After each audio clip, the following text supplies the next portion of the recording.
Hej derude, det er Buster. Jeg er tilbage med månedens tip. I dag skal vi kigge på lænderyggen, og jeg har en rigtig god øvelse til det. En øvelse, der bliver brugt verden over af fysioterapeuter. Den hedder McKinsey-øvelsen. Måske er der mange af jer, der kender den. Det første, vi gør, det er lige at gå en tur rundt om os selv. Lave en bevægelse til den ene side, til den anden side.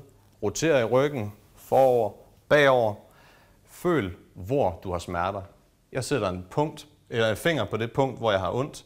Og så giver jeg den en vurdering fra en skala fra 1 til 10.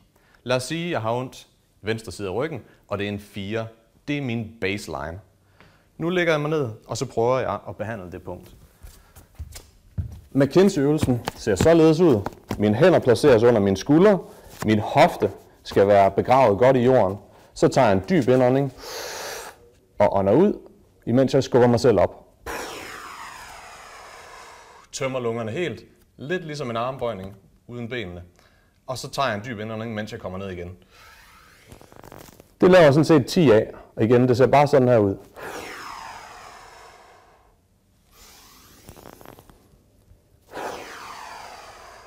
Hvis du synes, at din hofte forlader jorden, så lad være med at gå helt op med armene. Men det er det, vi går efter.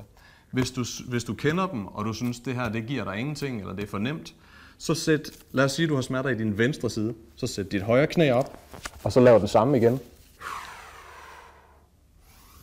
Hvis det er i højre side af ryggen, så er det venstre knæ, du skal op.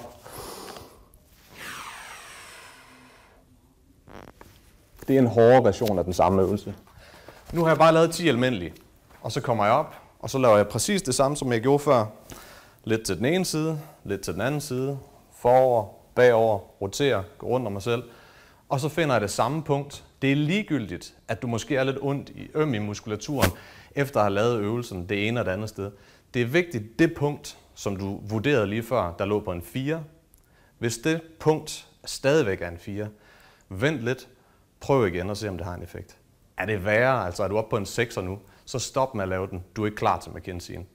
Er den under på en 3'er, 2'er, så har du her et vigtigt redskab, en øvelse, som du kan bruge til at smertelindre dine lændrygssmerter.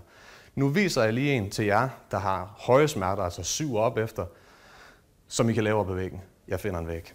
Så jeg stiller mig foran en væg. Den første, jeg afprøver, det er, hvor jeg stiller mine fødder udad roteret.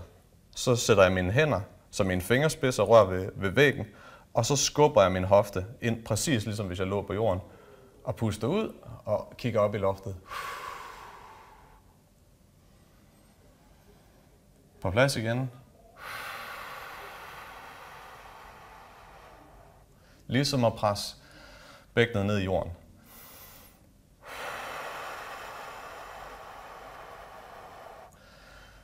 Det her gør jeg 10 gange. Igen, finder min baseline, finder ud af, om det er værre og bedre, og så tager den derfra.